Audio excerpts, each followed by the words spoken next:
There are places in America where the past doesn't fade quietly into memory, but clings to the present like morning fog to mountain peaks, refusing to lift even when the sun climbs high. Smoky Ridge was one of those places, a stretch of Appalachian wilderness in eastern Kentucky where the railroad tracks carved through ancient hollers like steel scars across weathered skin. In the autumn of 1981, those tracks became a killing ground, and what happened there would remind the nation that some codes run deeper than law, some debts can only be settled in blood, and some families carry their history, like loaded weapons, safety off, finger always on the trigger. The story of the Smoky Ridge Shootout isn't just about 12 dead railmen sprawled across gravel and cross ties on a cold October morning. It's about what happens when old mountain justice collides with modern commerce, when a family's honor becomes more valuable than human life, and when a single act of theft sets off a chain of violence so swift and brutal that law enforcement would spend years trying to understand how it all went so terribly wrong. The McCready clan had lived in those mountains for 7 generations, their history written in moonshine stills, coal dust, and grudges that outlived the men who first made them. They were known throughout the region not for friendliness, but for an uncompromising adherence to a code that predated the Constitution, a mountain law that said what's yours stays yours, and anyone who takes from you answers with their life. By 1981, most of America had moved on from such thinking, but the McCreadys hadn't, and when Norfolk Southern Railway workers made the mistake of raiding a freight cart the Klan considered their territory, they would learn that some families still lived by rules written in an older, darker time. The McCready homestead sat 3 miles up a dirt road that barely deserved a name, accessible only by 4-wheel drive and sheer determination, a cluster of weathered structures that seemed to grow from the mountainside itself like something organic and inevitable. The main house was a rambling 2-story affair built from local timber in the 1890s, its porch sagging but solid, its windows watching the valley below with what looked like permanent suspicion. Behind it stood a barn that hadn't held livestock in decades, a workshop filled with tools both legitimate and otherwise, and 3 smaller cabins where various branches of the family lived in varying degrees of comfort and disrepair. At the center of everything was Clayton McCready, 63 years old in 1981, a man whose face looked like it had been carved from the same stone as the mountains around him, all sharp angles and deep lines, eyes the color of creek water in shadow. Clayton had fought in Korea and come home with medals he never displayed and memories he never discussed, returning to Smoky Ridge to take over family operations from his father, who'd run moonshine during Prohibition and coal during the boom years, and always maintained that a McCready bowed to no outside authority. Clayton had 4 sons, each one raised to understand that family came first, that outsiders would never be trusted, and that respect wasn't given but taken and defended with whatever force necessary. The oldest was Marcus, 41, who'd done time in Eddyville for assault and emerged harder than when he went in.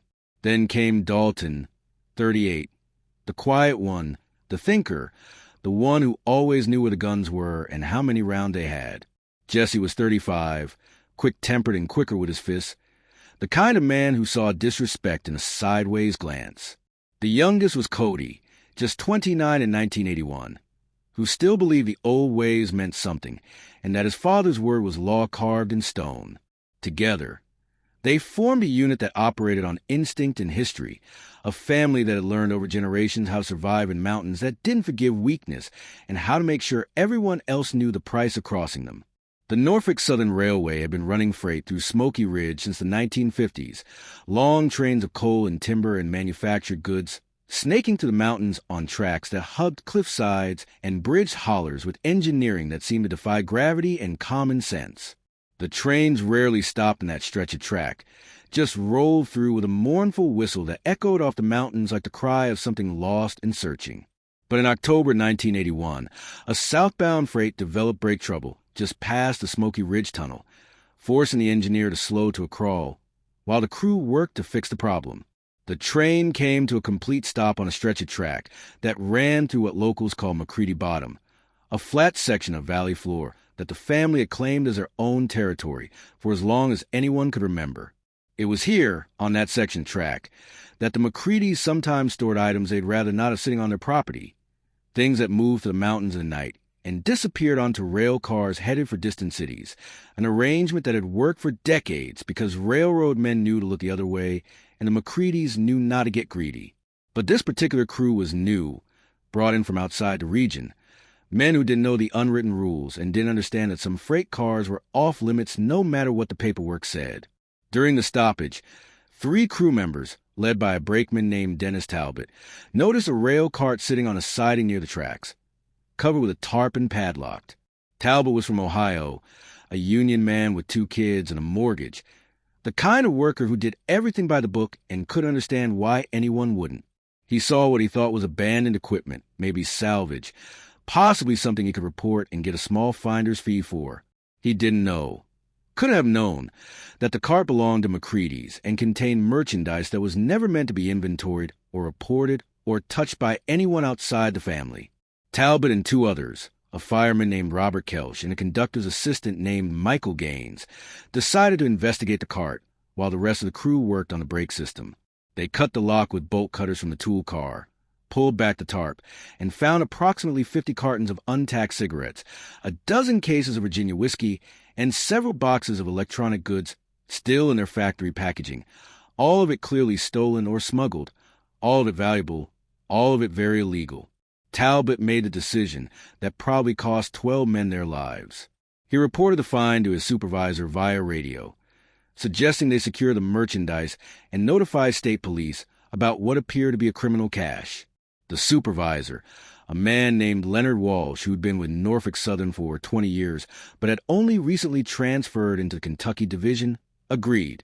They documented the cart's contents with a Polaroid camera, made notes on company forms, and decided to have the car attached to their train and pulled to the next station where authorities could be contacted. It was standard procedure, the right thing to do by every measure of law and company policy. But it violated something older and more dangerous than company policy, something the McCreadys had killed for before and would kill for again. By the time the freight train pulled away from Smoky Ridge with the raided cart attached, the violation had already been witnessed. A cousin of McCready's, a man named Harlan Pruitt, who lived in a shack within sight of the tracks, had seen the whole thing through binoculars and was already on his way up the mountain to deliver news that would set the family in motion like a hammer falling on percussion caps. Clayton McCready received the news while sitting on his porch cleaning a Remington 870 shotgun, the same gun his father had carried, the same gun that had been used to settle family business for 40 years. Harlan Pruitt arrived breathless and spoke rapidly, describing how railroad men had broken into the family's cart, photographed its contents, and taken away like it was theirs to take. Clayton's face didn't change expression as he listened, but his hand stopped moving on the gunmetal, and anyone who knew him would have recognized that stillness as more dangerous than any rage. He asked 3 questions in a voice that barely rose above a whisper. Who were they? How many were there? Where were they now? Harlan answered as best he could, explained that the train was heading south toward Hazard, that there were at least a dozen men working that freight, that they'd radioed ahead about the cart and would probably have state police waiting when they arrived. Clayton nodded slowly, set down the shotgun, and stood. He walked into the house and made 2 phone calls, one to Marcus, one to Dalton, speaking briefly on each. Then he went to the gun cabinet in the living room and began taking down rifles.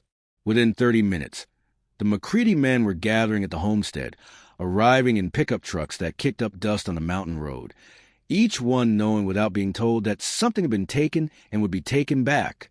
Clayton explained the situation in words that were sharp and final as axe strokes. Railroad men had stolen from the family. They documented what they stole, meaning evidence existed that could put the McCreadys in federal prison. They called ahead to authorities, meaning a trap was being set. The men had violated the most basic rule of the mountains, the rule that said you don't touch what doesn't belong to you, and in doing so, they declared themselves enemies. Clayton's plan was simple in a way that violence is always simple when you decided that bloodshed is the only possible response. They would intercept the train before it reached Hazard, retake what was theirs, and make sure no one involved lived to testify about what they'd seen. The McCreadys knew the railroad like they knew their own land because it had been part of their operational territory for generations. Every curve and grade, every tunnel and trestle, every spot where a train had to slow down, and where a group of armed men could position themselves with maximum advantage and minimal escape routes for their targets. There was a place 7 miles south of Smoky Ridge where the tracks ran through a narrow cut in the rock, a passage so tight that the train had to reduce speed to navigate it safely, a place where the mountain walls rose on both sides like natural fortifications. It was here that the McCreadys decided to make their stand, here that they would send a message written in gunfire and blood that their property was sacred and their vengeance absolute. They loaded 3 pickup trucks with enough firepower to start a small war, rifles and shotguns and handguns, enough ammunition to sustain a prolonged firefight, though they didn't expect the railroad men to fight back for long once they understood what was happening. Marcus took command of the tactical positioning. Having learned military strategy in Vietnam before his dishonorable discharge for activities the Army never officially acknowledged, he positioned his brothers and cousins along the rock face on both sides of the cut, giving them overlapping fields of fire, ensuring that anyone on that train would be caught in a crossfire with nowhere to run except into more bullets. They arrived at the cut in 90 minutes before the freight train was expected, parking their vehicles a quarter mile away and hiking in, carrying their weapons openly because they knew there was no one in these mountains who would report them and no law that could reach them in time even if someone tried. They settled into position like hunters in a blind, waiting with the patience of men who'd spent their lives waiting for deer or revenuers or anyone foolish enough to wander into their territory uninvited. The afternoon sun filtered through the trees above the cut, creating shadows that moved across the tracks like dark water.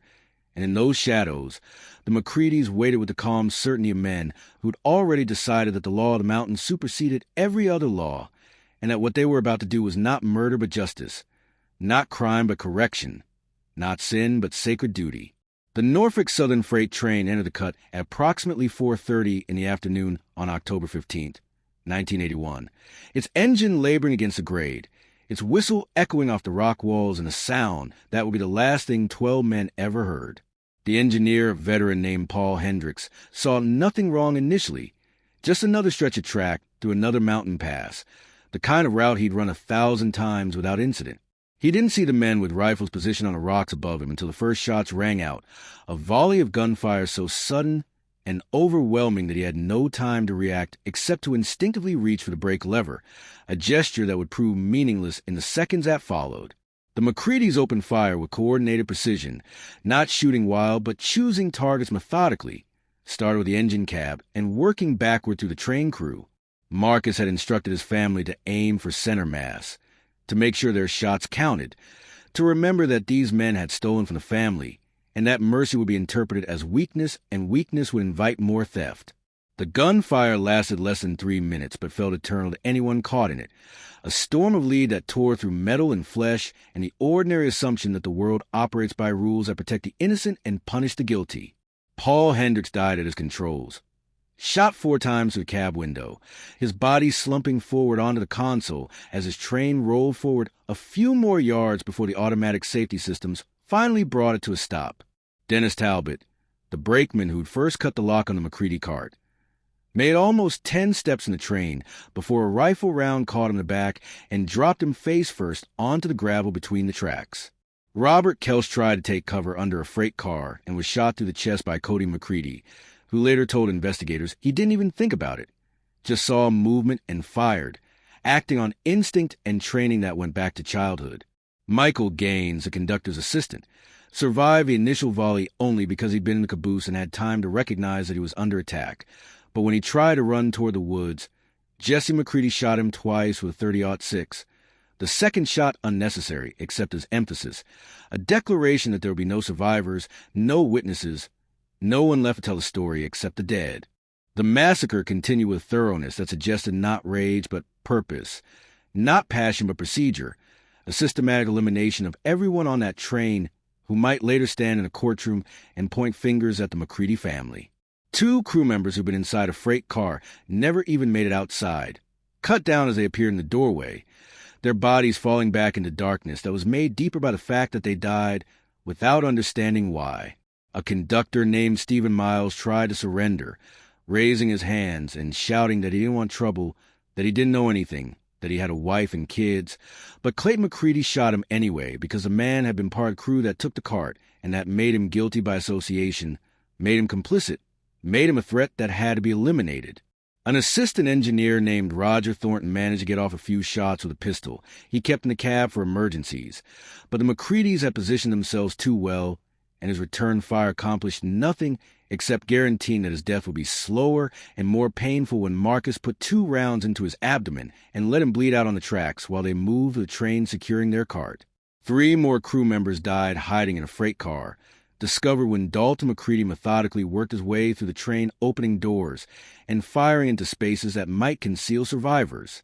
A track inspector named Brian Coleman, who'd been riding along to evaluate the line condition, tried to crawl under the train and escape on the other side, but the McCreadys had anticipated that tactic and had men positioned on both flanks, and Coleman was shot 7 times by multiple family members, each one wanting to participate, each one claiming their share of the reckoning. By the time the shooting stopped, 12 men lay dead or dying along a 100-yard stretch of track, their blood mixing with the gravel and diesel fuel and the ordinary dirt of a place that had seen violence before, but never quite like this, never quite so complete and methodical and coldly executed. The McCreadys worked quickly after the shooting stopped, moving through the train with the efficiency of men who planned for exactly this scenario and knew that time was their enemy now that the violence had been committed. They located their cart, still attached near the rear of the train where the crew had secured it, and used bolt cutters to remove the coupling, freeing it from the freight line. Marcus and Dalton hitched the cart to one of the pickup trucks using chains and a makeshift towing system they brought specifically for this purpose, their movements practiced and calm despite the carnage surrounding them. Jesse and Cody moved through the train one more time, checking bodies, making certain there were no survivors who might later testify, their boots leaving bloody footprints on metal surfaces and wooden ties. Clayton stood apart from the others, surveying the scene with an expression that betrayed nothing, not satisfaction or regret or fear, just a blank assessment of man confirming that a job had been done properly. He brought a Polaroid camera, the same type the railroad men had used to document his cart, and he took photographs of each body, creating a record that he later told his sons was insurance, proof that the family had done what needed doing, and that anyone who thought about crossing them in the future would know the price. The photographs were never found by investigators, either hidden so well that no search could uncover them or destroyed in a way that left no trace. But multiple witnesses later testified that Clayton had taken them, had studied them while the bodies were still warm, had treated the whole massacre not as a tragedy, but as a transaction, a balancing of accounts that happened to require death as currency. The McCreadys left the scene at dusk, taking their recovered cart and leaving behind a tableau that will haunt investigators and journalists for decades, a frozen moment of violence that seemed to belong to an earlier century, a reminder that some parts of America never fully accepted the social contract that supposedly bound a nation together. They drove back to their homestead in convoy, the cart bouncing behind one truck, the weapons distributed among the vehicles, so that no single stop by law enforcement would reveal the full extent of their arsenal. They arrived at the family compound as darkness settled over the mountains, unloaded their merchandise, and gathered on Clayton's porch to discuss what came next. The conversation was brief and focused. They all knew that law enforcement would be coming, that 12 dead railroad workers would bring federal attention, that the McCreadys were about to face scrutiny unlike anything the family had experienced before. But Clayton was adamant that they'd done nothing wrong by the only law that mattered, the law of the mountains, the code that said a man's property was sacred, and anyone who violated it forfeited their right to live. He instructed his sons to say nothing if arrested, to maintain that they'd been on the property all day, to understand that loyalty to family superseded any obligation to cooperate with outside authorities. The other McCreadys nodded their agreement, not because they were certain this strategy would work, but because questioning Clayton was unthinkable, and because each of them had crossed a line that afternoon that made retreat impossible, had committed themselves to a version of events in which they were defenders rather than murderers, protectors of family honor rather than mass killers who'd slaughtered men for the crime of doing their jobs. The Norfolk Southern Railway reported the attack when the freight train failed to arrive at its scheduled time and hazard, and when radio contact with the crew produced only static. A track maintenance team was dispatched to investigate and discovered the scene just after nightfall, their headlights illuminating a nightmare landscape of bodies and blood, and the still lingering smell of gunpowder mixing with diesel exhaust and the coppery scent of death. The maintenance workers immediately contacted Kentucky State Police, who arrived within the hour and secured what would become one of the largest crime scenes in the state's history. Federal authorities arrived before midnight, FBI agents from the Lexington field office who took one look at the carnage and knew they were dealing with something far beyond ordinary criminal activity. The scene told a story of coordinated assault, of multiple shooters, of execution-style killings that suggested either organized crime or some form of domestic terrorism. Forensic teams worked through the night, collecting evidence, photographing bodies, diagramming bullet trajectories, gathering hundreds of shell casings that would later be matched to at least 7 different weapons. The medical examiner who performed the autopsies later testified that most of the victims had been shot multiple times, that the pattern of wounds suggested the attackers had been positioned on high ground with overlapping fields of fire, and that several victims showed signs of being shot after they were already down, killed not in the heat of battle, but deliberately, methodically, as part of a process of ensuring no witnesses survived. The investigation moved quickly because the railroad workers who'd radioed ahead about the discovered card had documented everything, including the location where they found it, and that location pointed directly at McCready territory. State and federal investigators descended on Smoky Ridge within 48 hours of the massacre, bringing with them search warrants and enough law enforcement presence to occupy a small town. They found the McCready homestead empty, the family having vanished into mountains with a speed that suggested they planned for exactly this contingency. The compound was searched top to bottom, and investigators discovered an arsenal that included more than 40 firearms, thousands of rounds of ammunition, and evidence of illegal activities ranging from moonshine production to cigarette smuggling. But they found no direct evidence linking the McCreadys to the massacre, no murder weapons, no bloodstained clothing. Nothing that could definitively place family members at the crime scene. Ballistics experts compared the shell casings from the railroad ambush to test fires from weapons found at the homestead. But the results were inconclusive because the McCreadys had apparently cleaned their guns thoroughly and possibly disposed of the weapons they'd actually used. Fingerprints recovered from the original cart that started the whole conflict came back positive from multiple McCready family members. But that only proved they'd touched the cart at some point, not that they'd killed a dozen men to recover it. The manhunt for the McCready family lasted 3 weeks and became national news, with television crews from as far away as New York setting up in nearby towns to cover what newspapers were calling the Smoky Ridge Massacre. Clayton McCready became a symbol of something that made Americans deeply uncomfortable, a reminder that the frontier mentality hadn't died with the Old West, but still existed in pockets of the country where federal authority was viewed as illegitimate and family loyalty trumped any allegiance to government. Journalists interviewed neighbors and relatives, tried to understand what would drive men to commit such violence over what was essentially stolen cigarettes and whiskey, and they received answers that revealed a worldview most of America no longer shared. The McCreadys weren't crazy, locals explained. They were simply following a code that predated the United States itself, a Highland Scots-Irish honor culture that demanded blood vengeance for any slight and that valued reputation above life. To understand what happened at Smoky Ridge, these interviews suggested you had to understand that for families like the McCreadys, backing down from a challenge wasn't just weakness. It was a form of suicide, an invitation for every enemy and competitor to test you until you had nothing left. The cart full of contraband wasn't just merchandise. It was a family's livelihood, their reputation, their honor made tangible. When the railroad men took it, they didn't just steal property. They challenged the McCready family's right to exist on their own terms and in the logic of mountain culture. That challenge could only be answered one way.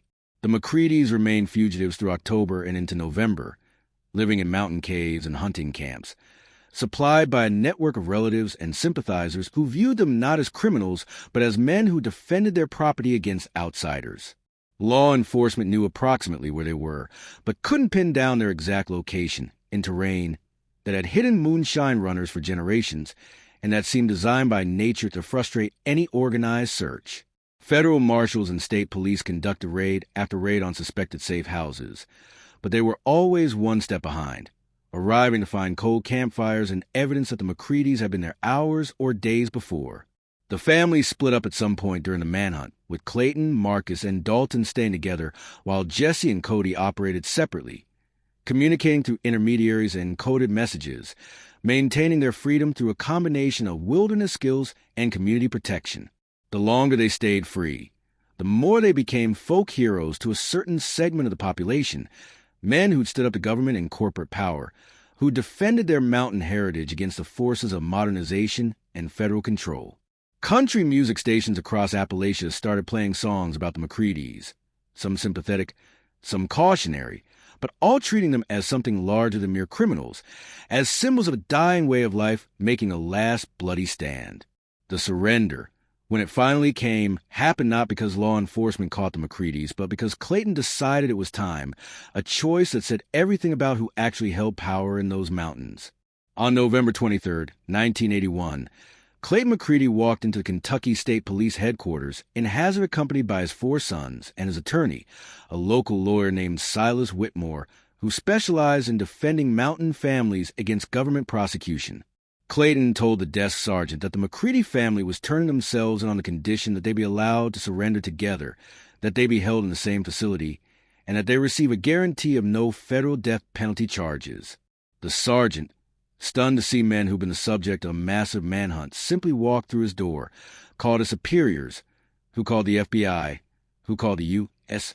Attorney's Office, and within hours a deal had been hammered out that gave the McCreadys most of what they wanted. They were arrested and charged with 12 counts of murder, conspiracy to commit murder, weapons violations, and a host of other crimes that carried potential sentences adding up to multiple lifetimes. But they were alive, they were together, and they'd surrendered on their own terms, a fact that Clayton made certain everyone understood. He gave a brief statement to the press assembled outside the police station. Speaking in a voice that carried the weight of mountains and history, he said the McCready family had defended their property against theft, and that any man who'd done the same throughout American history was called a hero, not a criminal. He said the railroad workers had violated sacred mountain law by taking what wasn't theirs, and that the consequences of that violation were predictable and just. He said he regretted nothing, and that if faced with the same situation again, he'd make the same choices. Because a man who won't defend what's his isn't a man at all. The trial began in March of 1982 in a Hazard courtroom that was packed beyond capacity, with overflow crowds filling the hallways and the street outside. Everyone wanted to witness what promised to be either justice served or persecution of mountain culture, depending on which side of the cultural divide you occupied. The prosecution, led by Assistant U.S. Attorney Margaret Sloan, presented a case that was overwhelming in its physical evidence and horrifying in its details. They showed photographs of the crime scene that made jurors look away, presented ballistic evidence that proved the victims had been shot from multiple angles by multiple weapons, called witnesses who testified to planning and premeditation that went into the ambush. They argued that this wasn't a case of property defense, but of cold-blooded murder committed for profit, that the McCreadys had killed a dozen innocent men not to protect their honor, but to hide their criminal activities and eliminate witnesses who could send them to prison. The railroad workers, Sloan told the jury, were doing their jobs, following company procedures, acting exactly as they should have when they discovered illegal contraband. They'd radioed ahead to notify authorities, documented what they found, and secured the evidence, actions that any reasonable person would recognize as proper and legal. For doing exactly what they should have done, 12 men had been ambushed and slaughtered, their bodies left sprawled across railroad tracks like offerings to some ancient mountain god that demanded blood sacrifice. The defense, led by Silas Whitmore and a team of lawyers who worked for significantly reduced fees out of sympathy for what they called mountain justice, presented a case built on cultural context and an argument that the McCreadys had been defending their property against what they reasonably perceived as theft and threat. Whitmore was a masterful storyteller, a lawyer who understood that in Appalachian Kentucky, juries didn't just judge actions but judged them against the cultural standards of the community, standards that sometimes conflicted with written law. He called historians and anthropologists to testify about mountain culture, about the honor codes that govern family relationships, about the history of conflict between outside authorities and mountain families who've been defending their territory since before the Revolutionary War. He argued that the cart full of contraband was a McCready's property, that the railroad workers had stolen it, and that by the standards of the community where this conflict occurred, the McCreadys had every right to recover what was theirs. The 12 deaths, tragic as they were, resulted from the railroad workers' decision to resist that recovery rather than retreat when faced with overwhelming force. It was a thin argument legally, one that required the jury to essentially nullify federal murder statutes in favor of customary mountain law, but Whitmore delivered it with conviction an emotional power that made some jurors nod along, made them consider that maybe there were circumstances where the old ways still had validity.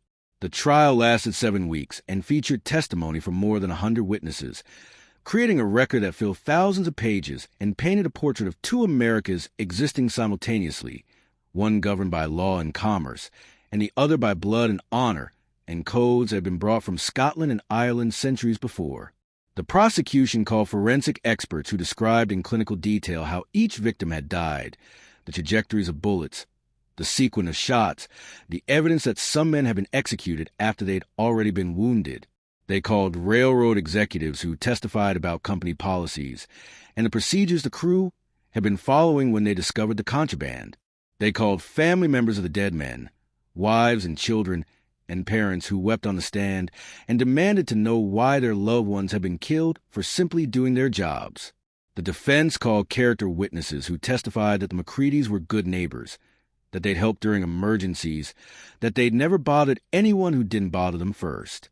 They called experts on Appalachian culture who explained that in mountain communities, family loyalty and property rights were sacred principles that superseded external law, that the McCreadys had been acting according to a moral code that governed their world even if it seemed alien to outsiders. They called the McCready family members themselves to testify, each one maintaining that they'd acted in defense of their property, and that the deaths, while regrettable, were the natural consequence of the railroad workers' decision to steal from them. Clayton McCready took the stand on the trial's final week, and his testimony lasted 2 full days, a performance that observers later described as either breathtaking or chilling depending on their perspective. He spoke calmly and clearly, never showing emotion, never raising his voice, describing the events of October 15th with the same matter-of-fact tone he might have used to describe any other day's work. Yes, he'd organized the ambush. Yes, he'd positioned his sons and family members with overlapping fields of fire. Yes, he'd given the order to shoot and had fired the first shot himself, taking down the engineer before the man could radio for help. Yes, he knew that 12 men would die as a result of his actions. And yes, he'd made peace with that necessity before pulling the trigger.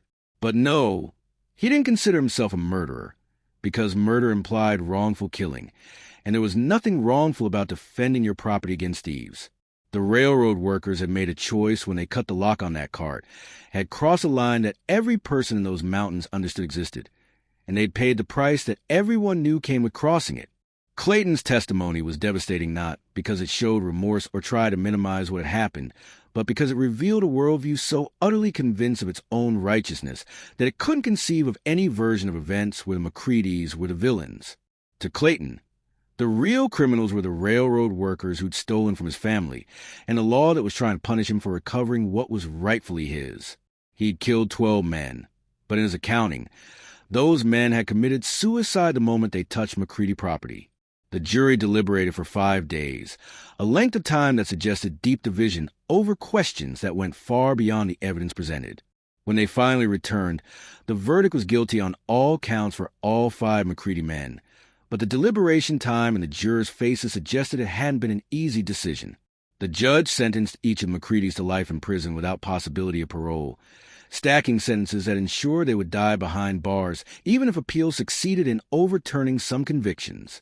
Clayton received his sentence with the same expressionless calm he'd shown throughout the trial, standing straight and meeting the judge's eyes without flinching. Marcus and Dalton showed no reaction at all, while Jesse and Cody looked stunned, perhaps finally understanding that the code they'd been raised to honor had no power in the courtroom, that the mountain justice they believed in couldn't protect them from the machinery of federal law.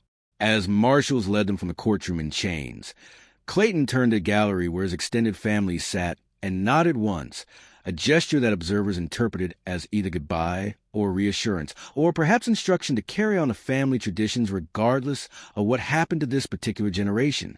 The McCreadys were scattered across different federal prisons, a deliberate decision by authorities to prevent them from maintaining their family unit and potentially organizing further violence even from behind bars. Clayton was sent to Leavenworth, Marcus to Marion, Dalton to Lewisburg, while Jesse and Cody ended up in Atlanta and Terre Haute respectively.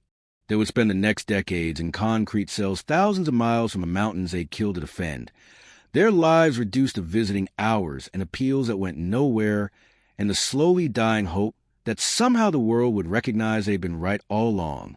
Clayton died in 2003 at age 85, having spent 22 years in prison, without ever expressing regret or acknowledging that what he'd done might have been wrong. Marcus died in 2011, Dalton in 2015. Jesse and Cody remain alive as of this writing, both men now in their 70s, both still maintaining their innocence, both still insisting that they defended their family's honor in the only way Mountain Code allowed. The Smoky Ridge Shootout became a landmark case in the study of cultural conflict within American law, cited in legal journals and sociology textbooks as an example of what happens when customary law collides with written statute, when community standards clash with federal authority, when families raised under one moral code find themselves judged by another.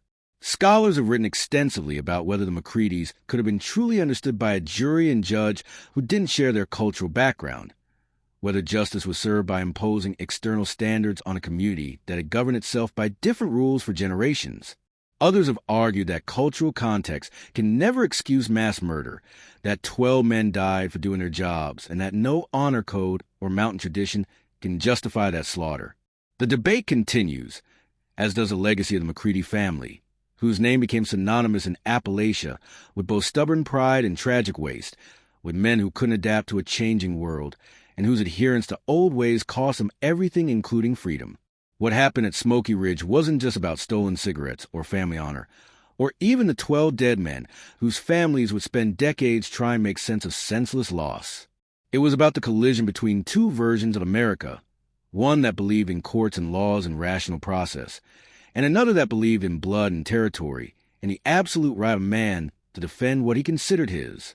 The McCreadys lost that collision in every measurable way, spending their lives in prisons far from the mountains they loved, their family name transformed from respected to reviled, their code exposed as a relic that had no place in modern society. But in another sense, they won something too, a kind of immortality as symbols of resistance against homogenization, as men who refuse to bow even when bowing would have saved them. Whether that a victory worth celebrating or a tragedy worth mourning depends entirely on what America you believe in, which code you think should govern human behavior, which voice you hear when you close your eyes and imagine those mountains where McCreadys once lived as kings of their own small kingdom, before the railroad came through, before the outside world demanded submission, before 12 men died on a stretch of track that nobody remembers except as a killing ground. The trains still run through Smoky Ridge, carrying freight that nobody raids anymore, passing through a cut in the rock where rust stains still mark the gravel, if you know where to look, where the wind through the tunnel sounds like whispers of men who died for reasons that made sense to someone once upon a time. The McCready homestead was eventually sold for back taxes, the buildings demolished, the land reclaimed by forest and time.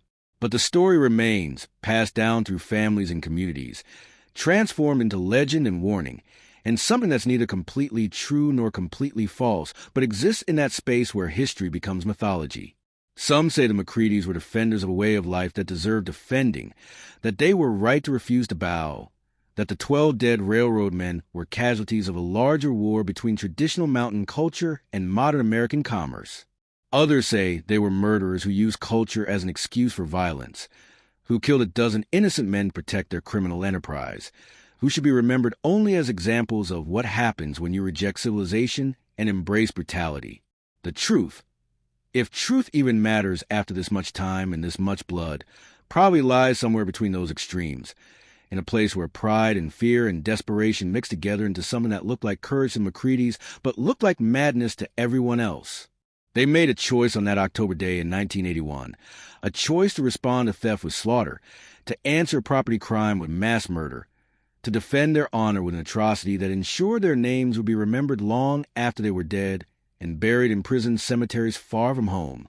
It was a choice that destroyed them, but it was their choice, made according to rules they believed were absolute and unchallengeable, made in defense of principles they valued more than freedom or life itself. Whether that makes them heroes or villains, or simply men trapped in a worldview that had outlived its time, is a question that every person has to answer for themselves, knowing that the answer says as much about who's judging as it does about who's being judged. The Smoky Ridge Shootout stands as a monument to the persistent power of old hatreds and older codes, a reminder that some families carry their history like loaded weapons, that some places in America never fully accepted the social contract that supposedly binds a nation together, and that the past, no matter how thoroughly we try to bury it, has a way of refusing to stay dead, of climbing up out of ground like something terrible and inevitable, bringing with it the smell of gunpowder and blood and the sound of trains that will never quite sound the same again. Not in those mountains, not on those tracks, not where 12 men learned too late that some lines should never be crossed, and some families never forgive, and some debts can only be paid in blood spilled on gravel under an autumn sky that looked on and did nothing and remembered everything.